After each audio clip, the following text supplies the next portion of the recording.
I'm ChosenArchitect, and this is FTB Skies 2. Now, over the last few episodes, some things have definitely happened. We've started to infinitely produce resources. That, for example, includes mob drops and mystical agriculture crop drops. And I'm sure there's going to be plenty more things in the future that we're going to automate indefinitely. And we need a way that we can handle these indefinite generated items. And that's where the power of today's video is going to come into play, because I think I have a solution that can solve all of these storage problems. And what mod, you might ask, is going to allow us to do this? That's right, Super Factory Manager. And I promise you that this is not going to be complicated, because you may see that and you may go, oh no, not this mod. But I promise you, it's not going to be that difficult, and I'm also going to provide you the code that you're going to need to be able to use this. And funny enough, for this setup, we're really only going to need the factory manager block itself. I mean, that's basically it. Now, something else that you might find interesting is this setup will also be able to handle fluids. Now, there's essentially going to be 3 mods that we're going to use for this storage network. We're going to be using Ender Chest, we're going to be using functional storage, and the Super Factory Manager mod. Now, to explain the basis of this, we can store everything in bulk here, and we can store it in very, very large quantities. But another benefit of this, with items that are produced indefinitely, we also might want to, once they reach a certain threshold, we want to void them. And this is to avoid overflow. We do not want overflow in these systems, so this is going to help prevent that.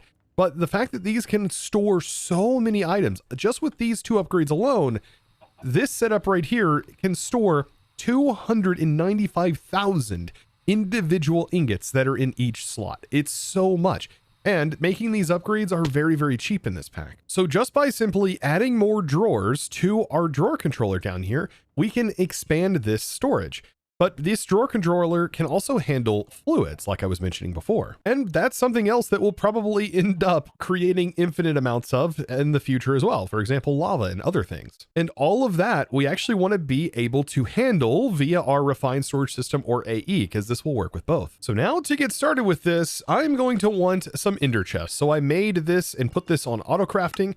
And if we have, for example, 2 of them, which is going to require more ender pearls, thankfully, last episode, I set up a mob farm. We can use this ender chest, though, to send items from one location to another. You just need to figure out what your base color is that you want to use. I usually stick with white, and if you're on a server, you're going to want to right-click all of these with a diamond to lock them to you. But when I open this chest and put the item in, we can then access the item from over here. And this also works cross-dimensionally. This is fantastic because no matter where we choose to set things up, we can always revert to this being a way that we can send items back into our storage system. And so a way that we can do this is by placing an ender chest directly underneath our Super Factory Manager that is attached to our storage controller. And inside of the Super Factory Manager, we can go ahead and put in a Factory Manager program disk. This is pretty straightforward. Now, while you're in this interface, if you hit Control and O, it'll get rid of the JEI that is in the distance here. Now, what we're wanting to check is the view examples. And this is about as simple as it gets. If we click a simple program, this is really all we need in order to get this to work. We need to take items every 20 ticks from input A, and then we need to send that to output B. Now, after we've exited out of that, that should be applied to our disk. And this is, like it says, all the magic happens here. Now, I'm going to be doing a little bit of cheatiness here in a moment, but for right now, this is the basis of this. The cool part is it's going to try and send the contents. I mean, literally everything that's inside this ender chest, it's going to try and move it all in that single tick, which is what makes this really, really powerful. So no matter how many stacks that are in here, it's going to pick it up and it's going to move it. However, there is a stack limit when dealing with things like the storages from sophisticated storage and stuff. I did find, but I mean, for the most part, it can pull the entire contents of this out in one tick. But it's only going to do it every 20 ticks. Now, to get started here, we are going to input from A, and we can call this ender, and we can just leave it ender, doesn't really matter. I'm just going to say ender, and then we need to send it into controller or control. right? Anything will work. Now, I think for the sake of making this easier to understand, I am going to call the output main instead of controller. However, this is technically going to be linked to the controller, but we don't define it by its name. We actually define it by taking these variables, main and ender, and we need to give that a location. So you could technically call this whatever you want, but what we need to do now is we need to take the label gun from the Super Factory Manager mod and shift right click to then pull those two variables from this program into the label gun. And we right click in the air and you can see ender and main. So let's go ahead and define what main is. And we're going to define that by saying, hey, this storage controller is main. You just right click it. We right click in the air, we set ender, and then we can click on ender on our inner chest to define that as that location. And now when all is said and done and we have our locations defined, we just right click onto the factory manager, and that is going to send that information to this, letting it know how to use those variables. So now we should be able to put a copper ingot in here. And you could just see it took a little bit because it is every second. It's performing the operation every 20 ticks. And it took it and it put it into our storage drawer, which is exactly what we want to do. So now that this is technically set up, I do want to show you a few more examples here that I think are really important. And that is going to be how you can actually use other things. You can send power through here. You can send fluids through here. And there's actually a few ways you can see that information. And that is through this right here, fluid and other resource types. And I believe these are actually generated based on the mod pack you are playing, and you'll see them listed down here. As you can see, we can play around with forage energy, chemicals, there's fluids modifier that we can use, there's gas, slurries, pigments, infusion, an item. So now let's take a look at our code again, and let's say we did want to filter fluids and we wanted to actually pull in fluids from an ender tank and then send that into main. Thankfully, we don't really have to define too much extra into here other than the fact that we need to give it that fluid variable. Now, if we go back to our code, we can modify this a little bit. We can say now ender chest, and that way we know this is inputting items from the ender chest. And then we can go back down here and say input, but instead of from, we are going to say fluid with 2 colons to define any fluid. And then we need to say from, and then we need to define where from. And that one should be pretty easy as it's just going to be ender tank. So we have a defined place that is going to be ender chest and then input fluid from ender tank. And then down here, we can basically do the same thing, but it'll be output fluid from or output fluid to, and then it'll be main. And I believe all this should work within the same tick space. So now if we're going to be using fluids in the SFM, we've got to give stuff a place to go. So I do recommend locking. I just set up a fluid storage drawer and locking that drawer, and then we can simply right click to add it to this controller. So now we have a place to send fluids. I want to test this with lava for right now. So let's grab a bucket, and I believe we can use a bucket to define it after locking it. This makes it a little bit easier so we don't have to worry about mixing things. But let's just say right here, I want to store lava. I then add a few of those and we can now store 1.2 thousand buckets. I then take something like my lava generator in the back and I hook it up to this ender tank.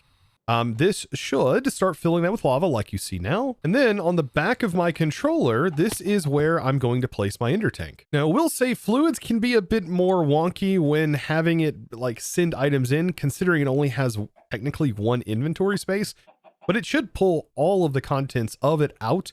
And if you do have multiple things going in, that might be something you might have to consider in the future. But I mean, just like we did before, we are now going to use our label gun, and the thing that should happen, if my code was correct, is the lava should go from this tank into that storage. So now, just like we did before, we can actually clear this out and then push to this, and now it's no longer functioning. Then we can pull our stuff and relabel everything. So that's going to be ender chest. This is going to be the tank, and this is going to be main. And then once we push to main, you're going to notice the lava is being pulled out and there's now 13 buckets in here. And then to check our program again, if we put the item in here, it is picking up that item. Oh, this is great and means everything is working. And so now I think it's time for the quote unquote cheaty bit. And that's because while SFM is technically limited to 20, because we can't technically do 1 here, you'll see it says invalid program.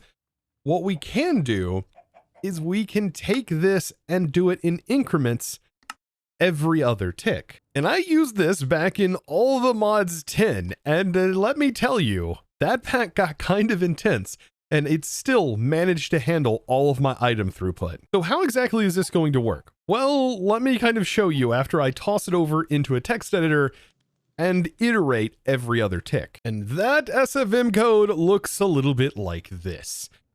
So yes, not too much has changed. I can actually go in here and let's go ahead and add a new line because I do want to name the program Super Logistics System.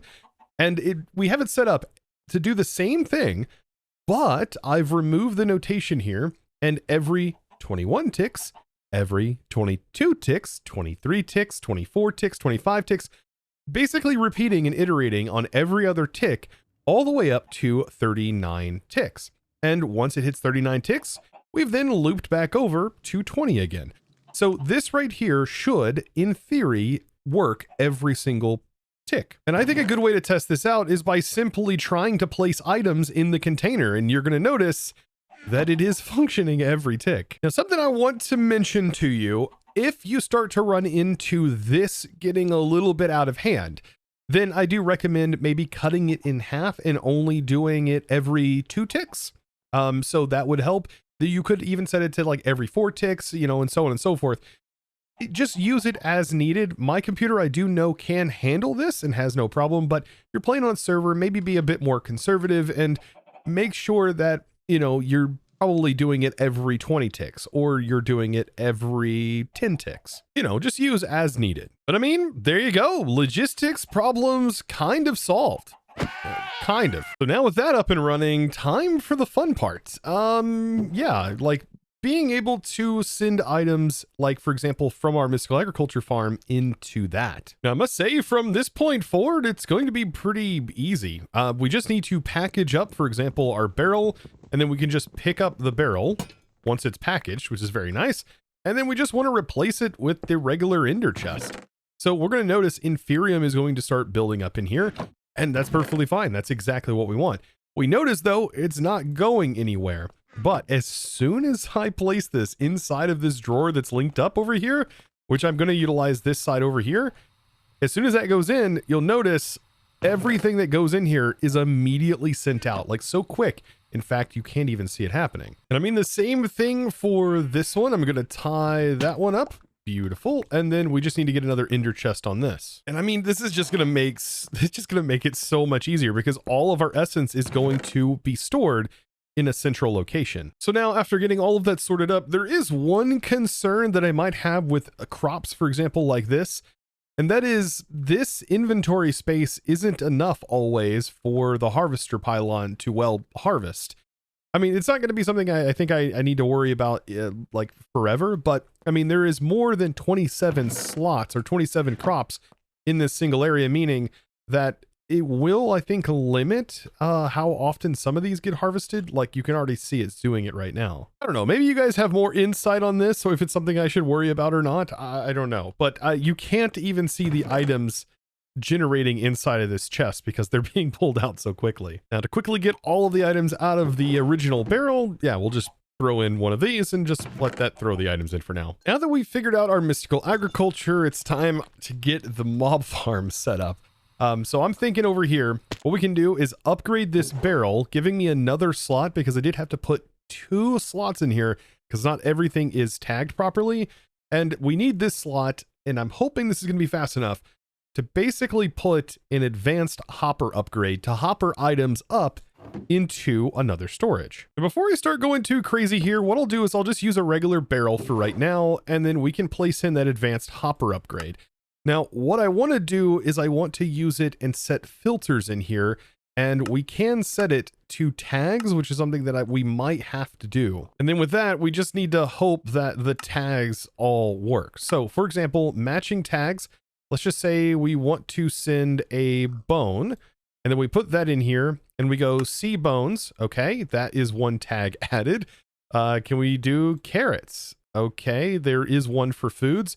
And I'm just going to go through each of these. For the most part, these all should have tags. But I think what's more important is actually not this. It's knowing what these symbols mean. So notice this red arrow pointing up is push.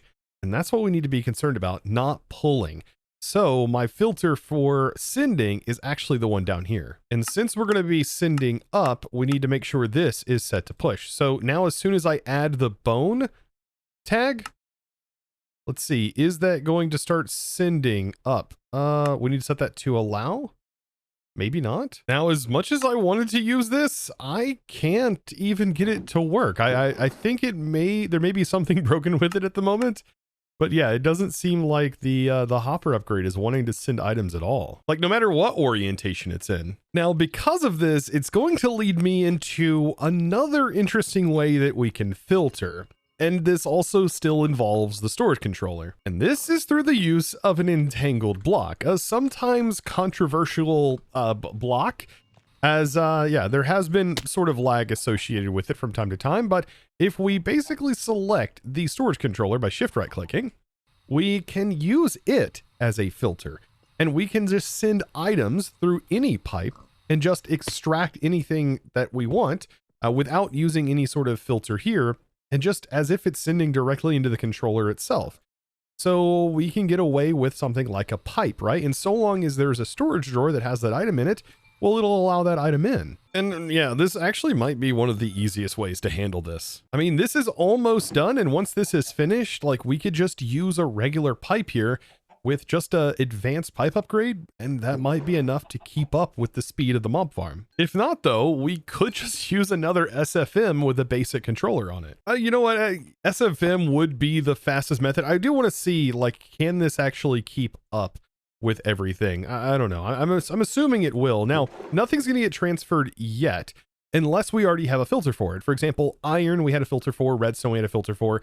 Like, we can definitely just grab the items out of here and start slowly filtering them. I mean, this is a pretty decent source of glowstone, right? Because we have a ton of witches dying in there. So after getting it all filtered up, yeah, it seems to be doing the trick. Like this is more than working. Then all of those items are just being stored inside of these drawers, which can hold a lot. Now this is fantastic. Everything is working as intended, and that's a surprise for me because it doesn't always work out as planned sometimes, but it's functioning. And something that I forgot to mention that you may be surprised by, Refined Storage now supports fluids in the terminal, and we can just pull buckets out like Applied Energistics. Like this, it's even more like Applied Energistics, right? So long as we have buckets inside of our inventory. Now we do also can have this recipe that we can use, but it is pretty nice now that we have this included. And I still don't know if this means that we can use the same sort of fluid auto crafting like by having it inside of the terminal.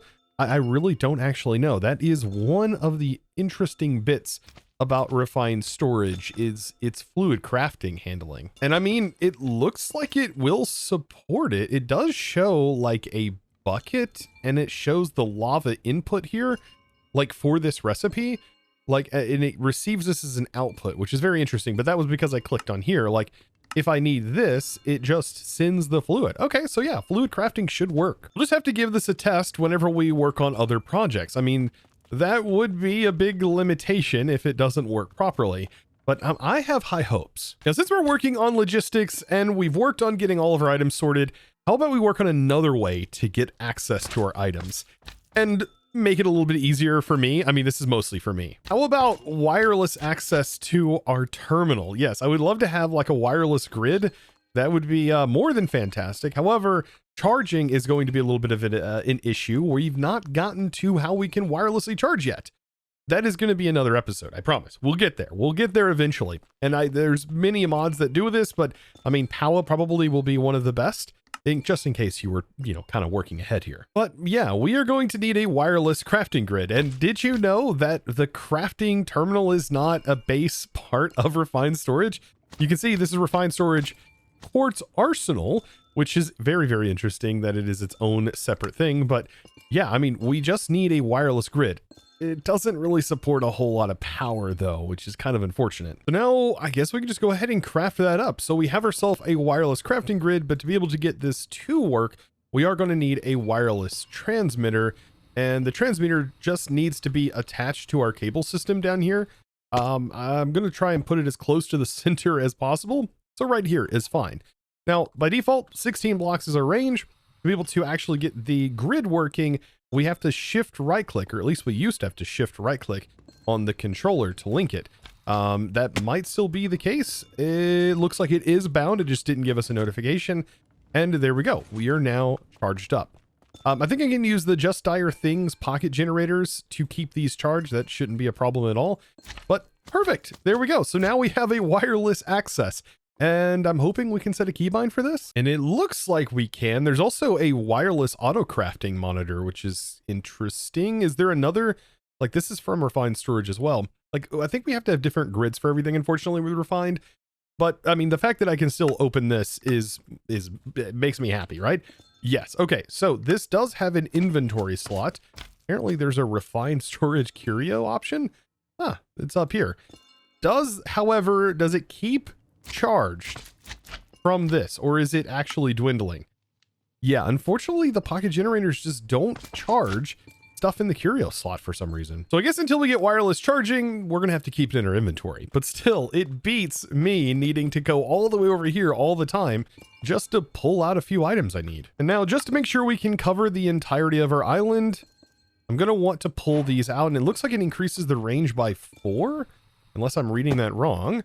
We place this in here and we put the upgrades in and we get a total of 48. That is our max distance on our transmitter before we have to add cables or get into the wireless system of Refined Storage. That to me is still kind of a bummer, but there are some other add-ons like for the range that we could use. It does look like there is an infinity range booster. Oof, I bet this, though, costs a lot of power. Now, speaking of power, that's something that we're going to have to get up and running very, very soon. And I'm looking forward to that because there's a lot of interesting ways we can generate power in here, but there's also a lot of things that have been sort of quote-unquote gated as well. And if you know me, I really love finding ways around gating. Now, I think after this, we have a pretty strong foundation for preparing ourselves for the future. There's a lot of stuff I'm going to be coming back and thanking myself for, specifically from this episode, because this makes life so much easier as we no longer have to worry about, well, how am I going to handle this item coming in? I just slap down an ender chest, connect it right on into the system, and we're good to go. Now, we'll say after popping down into the mob farm, I just realized, yeah, we probably should get rid of this XP tank here and then swap it over to a drawer, and then make sure the drawer is fully upgraded. Yeah, we can just upgrade that. And then we can put a void on here just to make sure we void off everything. That's probably going to be more than enough. And we still should be able to tap from it. But yeah, I mean, this whole setup in general is going to really, really help us in progressing us into all of these other mods. Because I have a plan, for example, to get into Ars Nouveau. There's a lot of cool integrations that we need to get into Ars Nouveau to be able to access. For example, the next tier of the Just Dire Things goo, like we kind of need to get into Ars to be able to do that. So there's a whole lot of other things, like fun things that we're going to be dabbling into here soon. So I hope you guys are ready for that. Power coming next. And if you did enjoy today's episode, be sure to click that subscribe button if you haven't already, and give this video a huge thumbs up. And with that being said, well, it's now time to thank the amazing supporter of today's episode. And that amazing thanks is going to have to go out to Roy Fischler. Thank you so much for your amazing support and choosing to support me in one of the best ways possible, becoming a Discord premium member and supporting my content. You absolute boss, going absolutely above and beyond. And well, guys, I look forward to seeing all of you in the next one. By the way, leave a comment down below if you enjoyed this episode and if you have any other suggestions for storage solutions. I would love to hear from you down in the comments below. And with that, guys, as always, thanks for watching.